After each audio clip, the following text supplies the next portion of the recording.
دین کی خاطر سختیوں کا برداشت کرنا اور تکلیف و مشقت کا جھیلنا۔ اعوذ باللہ من الشیطان الرجیم، بسم اللہ الرحمن الرحیم۔ حضور صلی اللہ علیہ وسلم اور صحابہ اکرام رضی اللہ تعالی عنہم نے دین کے پھیلانے میں جس قدر تکلیفیں اور مشقتیں برداشت کی ہیں، ان کا برداشت کرنا تو درکنار، اس کا ارادہ کرنا بھی ہم جیسے نالائقوں سے دشوار ہے۔ تاریخ کی کتابوں میں ان واقعات سے بھری ہوئی ہیں، مگر ان پر عمل کرنا تو علیحدہ۔ ہم ان کے معلوم کرنے کی بھی تکلیف نہیں کرتے۔ سب سے پہلے خود حضور صلی اللہ علیہ وسلم کے ایک قصے سے ابتدا کرتا ہوں کہ حضور کا ذکر برکت کا ذریعہ ہے۔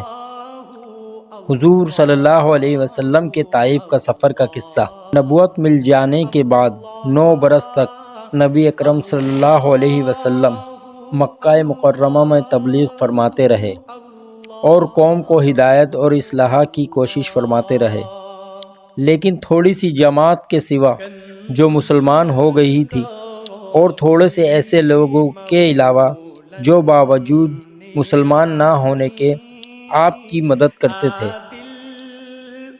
اکثر کفار مکہ آپ کو اور آپ کے صحابہ رضی اللہ تعالیٰ عنہ کو ہر طرح کی تکلیفیں پہنچاتے تھے، مذاق اڑاتے تھے اور جو ہو سکتا تھا اس سے درگزر نہ کرتے تھے۔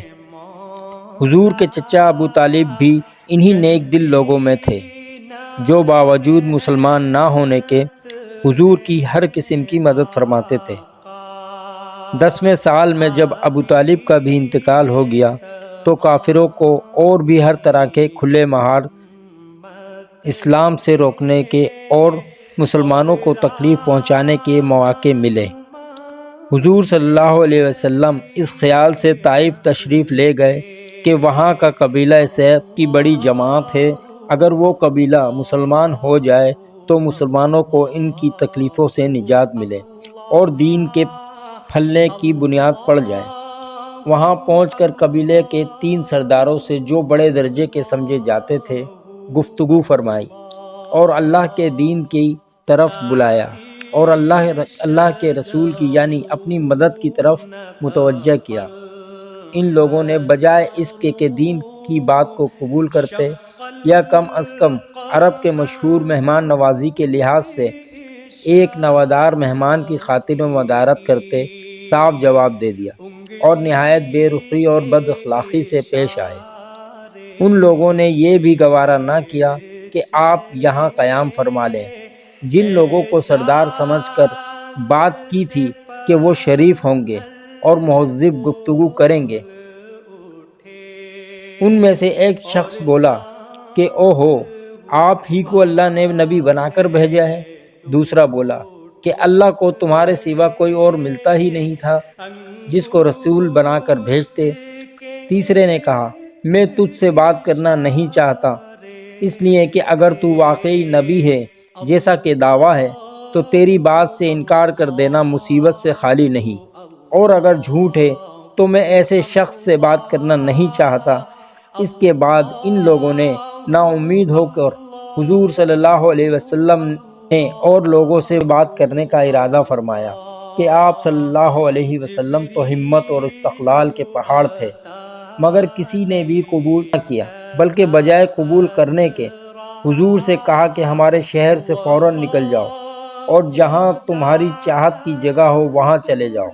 حضور اکرم صلی اللہ علیہ وسلم جب ان سے بالکل مایوس ہو کر واپس ہونے لگے تو ان لوگوں نے شہر کے لڑکوں کو پیچھے لگا دیا کہ آپ صلی اللہ علیہ وسلم کا مذاق اڑائیں، تالیاں پیٹیں، پتھر ماریں، حتیٰ کہ آپ صلی اللہ علیہ وسلم کے دونوں جوتے خون کے جاری ہونے سے رنگین ہو گئے۔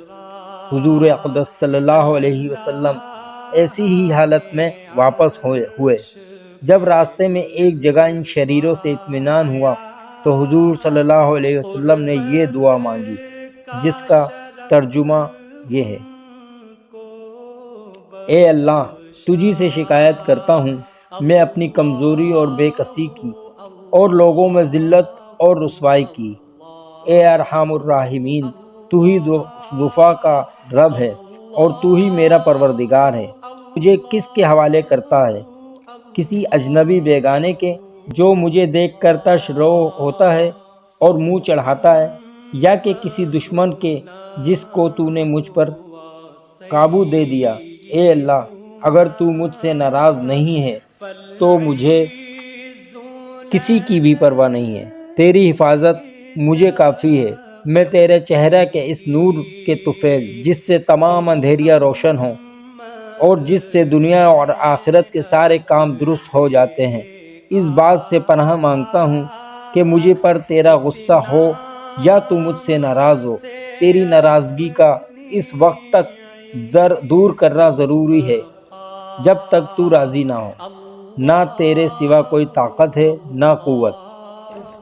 مالک و ملک کی شان پیاری کو اس پر جوش آنا ہی تھا کہ حضرت جبریل علیہ السلام نے آ کر سلام کیا اور عرض کیا کہ اللہ تعالیٰ نے آپ کی قوم کی وہ گفتگو جو آپ سے ہوئی سنی اور ان کے جوابات سنے، اور ایک فرشتے کو جس کے متعلق پہاڑوں کی خدمت ہے آپ کے پاس بھیجا ہے کہ آپ جو چاہیں اس کو حکم دیں۔